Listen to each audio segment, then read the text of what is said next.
అయోధ్యలో ఇవాళ బాలరాముణ్ణి గర్భగుడిలోకి ప్రవేశపెడతారు వేద పండితులు. తర్వాత బాలరాముడి విగ్రహానికి చాలా రకాల ప్రత్యేకమైన పూజలు నిర్వహించనున్నారు వేద పండితులు. అందుకు మధ్యాహ్నం 1:20 సంకల్ప సమయంగా నిర్ణయించారు. ఆ తర్వాత గణేశాంబిక పూజ, వరుణ పూజ, చతుర్వేదోక్త పుణ్యవచనం, మాతృక వంటి చాలా పూజలు నిర్వహించనున్నారు పండితులు. సాయంత్రం ఆరాధన, తర్వాత హారతి కార్యక్రమాలు ఉంటాయి. నిన్న రాత్రి అంగరంగ వైభవంగా భారీగా ఊరేగింపుగా ఆలయానికి చేరుకుంది రామ్లల్లా విగ్రహం.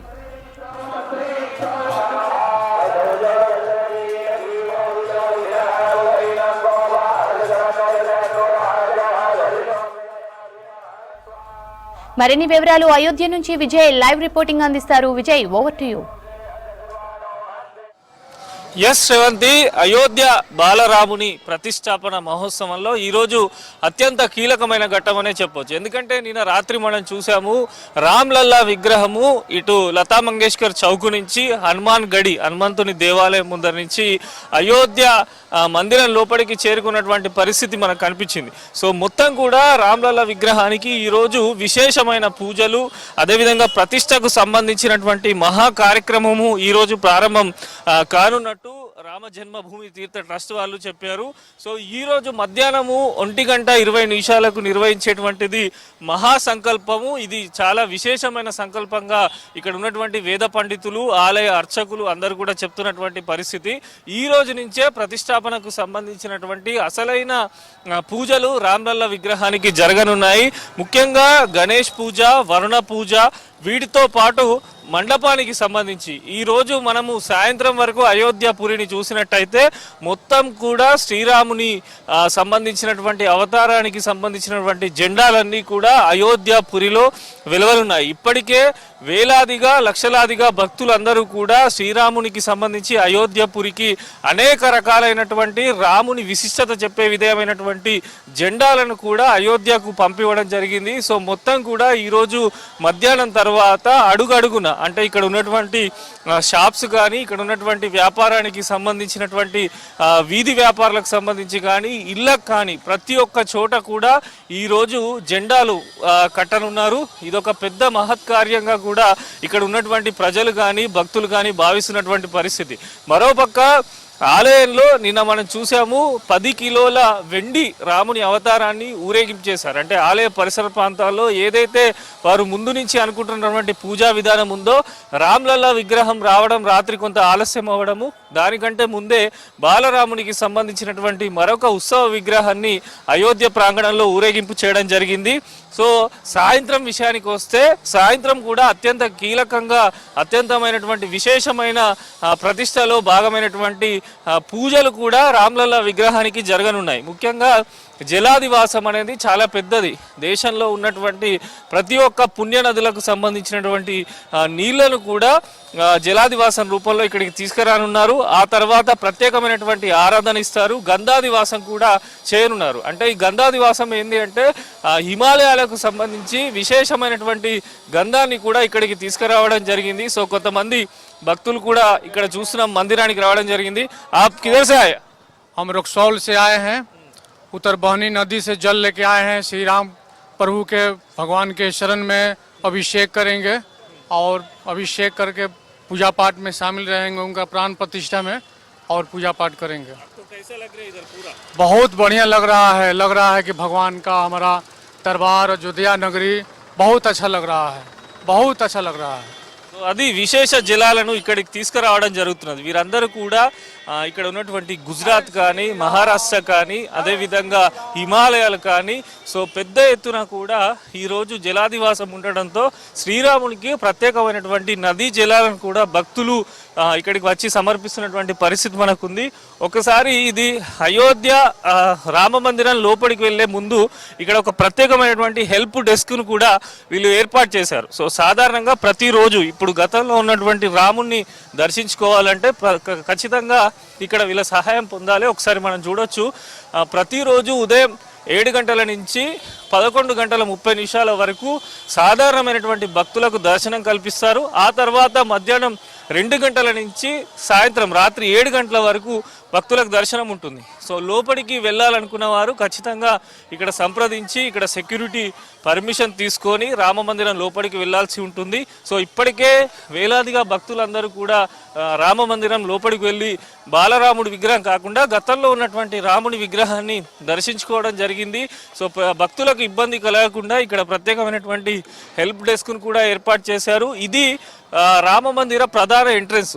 సో ఇక్కడ నుంచి దాదాపు 2 కిలోమీటర్ల లోపల బాలరాముని యొక్క దేవాలయం అంటే ఇప్పుడు ప్రతిష్ఠించేటువంటి దేవాలయం ఉంటుంది. ఇక్కడి నుంచి 2 కిలోమీటర్లు భక్తులందరూ కూడా లోపలికి నడుచుకుంటూ వెళ్ళాలి. అడుగడుగున చెకింగ్ ఉన్నది. ప్రతి ఒక్కరు ఇప్పటికే సిఆర్పిఎఫ్ కానీ కమాండోస్ కానీ పెద్ద ఎత్తున బలగాలన్నీ కూడా నిన్న రామ్లల్లా విగ్రహం తీసుకొచ్చే టైంలో మోహరించినటువంటి పరిస్థితి ఇక్కడ మనకు కనిపించింది. మొత్తం కూడా నిరంతరం కూడా వర్క్ అనేది కన్స్ట్రక్షన్ చేస్తున్నారు.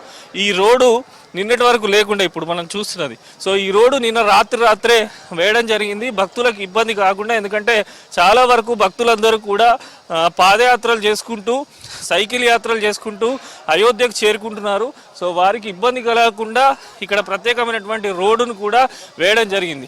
ఇదే రోడ్లో విఐపి సంబంధించిన కాన్వాయ్ కూడా వెళ్ళనున్నాయి. ప్రధాని మోడీ కానీ ఇతర విఐపీలందరూ కూడా ప్రతిష్ట రోజు ఈ మార్గం గుండా అయోధ్య మందిరానికి చేరుకుంటారు. ఇది ప్రధాన ఎంట్రన్స్ అయినప్పటికీ ఇప్పటికి కూడా ఇంకా కన్స్ట్రక్షన్ పనులు అనేవి జరుగుతూనే ఉన్నాయి. చాలామంది భక్తులు అయితే రామ్లల్లా దర్శనం కోసం అయితే ఎదురు చూస్తూ ఉన్నారు.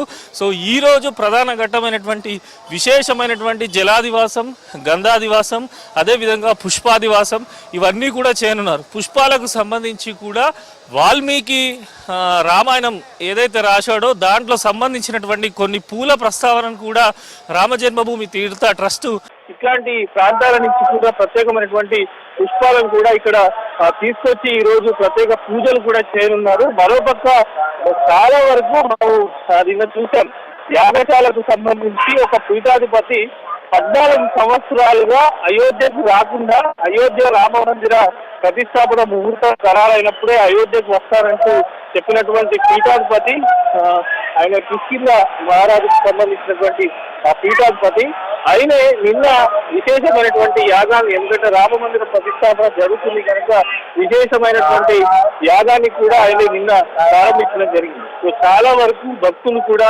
పెద్ద ఎత్తున తరలి వస్తున్నారు. तो इधर కొంతమంది భక్తులు ఉన్నారు. आप किधर से आए? हम कलकत्ता से आए। कलकत्ता। कैसे लग रहा है आपको इधर? बहुत अच्छा लग रहा है। आप सेवा करने के लिए आए? हाँ, हम लोग हमारी एक संस्था है जो 2 भाई शहीद हुए थे राम मोती संघ ये उन्हीं की संस्था उनके द्वारा संस्था की निःशुल्क सेवा कार्य कर रहे हैं। बहुत आनंद आ रहा है। ऐसा सहयोग मिलता है। कितने लोग आ रहे हैं आप? 285 सेवा के लिए हम लोग आते थे 13 तारीख को हमारी पूरी टीम 25 अरेंजमेंट कैसा है पूरा? बहुत अच्छा, बहुत ही सुंदर, आनंद ही आनंद है यहाँ पर। तो अभी बहुत अच्छा लग रहा, सोचा नहीं था उससे ज्यादा। 500 साल का इतिहास बदलने जा रहा है। आज हमारे लिए यही बहुत खुशी की बात है कि मंदिर बनते हुए हम कुछ देख पा रहे हैं।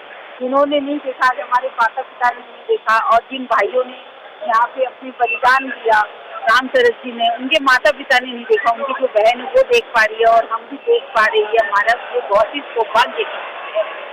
ये कोई जन्म के पुण्य कर्मों से ही हमें ये मौका मिला होगा यहाँ पे सेवा कार्य का और मंदिर का देखने का अवसर रहा। तो अभी కలకత్తా నుంచి పెద్ద ఎత్తున భక్తులు కూడా తరలి వస్తారు. ఒకసారి చూడండి, ఇక్కడ మనం చూడొచ్చు, ఇది కొత్తగా నిర్మాణం అవుతున్నటువంటి సుగ్రీవుని మందిరము. ఇది రీసెంట్ గా దీన్ని నిర్మిస్తున్నారు. చాలా విశేషంగా, ఎందుకంటే రామాయణంలో రామునికి అత్యంతమైనటువంటి సేవ చేసిన వ్యక్తి సుగ్రీవుడు. సో సుగ్రీవునికి సంబంధించినటువంటి మందిరము కూడా నిరంతరం అంటే రాత్రి పగలు కూడా ఇక్కడ వర్క్ జరుగుతున్నది. ఇది చాలా విశేషమైనటువంటి మందిరం. అంటే రామాలయం లోపలికి ఎంట్రీ కాగానే భక్తులందరూ మొదలుగా సుగ్రీవుని దర్శించుకునే విధంగా సుగ్రీవుని కోటను కూడా ఇక్కడ నిర్మించడం జరుగుతున్నది. ఒకసారి మనం చూడొచ్చు, గోపురానికి సంబంధించి కూడా దాదాపు 12 అడుగుల ఎత్తులో ఈ మందిరాన్ని నిర్మిస్తున్నారు. సుగ్రీవుని ప్రతిష్ట కూడా ఇక్కడ జరగనుంది. వీటితో పాటు మందిరంలో విశేషంగా వాల్మీకి కానీ, అదేవిధంగా తులసిదాస్ కానీ, మిగతా రామాయణానికి సంబంధించినటువంటి అపురూప ఘట్టాలను కూడా తిలకించే విధంగా ప్రత్యేకమైనటువంటి ఏర్పాట్లు అయితే చేస్తున్నారు. సో మొత్తం మీద ఈ రోజు అయోధ్యలో విశేషమైనటువంటి ప్రాణ ప్రతిష్టకు సంబంధించినటువంటి పూజలు క్రతువులు జరగనున్నాయి. ఇటు గంగాదివాసం, జలాదివాసంతో పాటు మధ్యాహ్నము 1:20 జరిగేటువంటి మహాసంకల్పమే చాలా గొప్పది. ఇది మొత్తం దేశ రక్షణ కల్పించే విధంగా ఈ సంకల్పం దాదాపు గంటన్నర పాటు ఉంటుందని చెప్పి ఇక్కడ రామ జన్మభూమి తీర్థ ట్రస్ట్ వాళ్ళు చెప్తున్నటువంటి పరిస్థితి ఉంది. సో సాయంత్రానికి విశేషమైనటువంటి అభిషేకాలు కూడా రామలల్ల విగ్రహానికి ఇక్కడ జరగనున్నాయి. Right Vijay, thank you.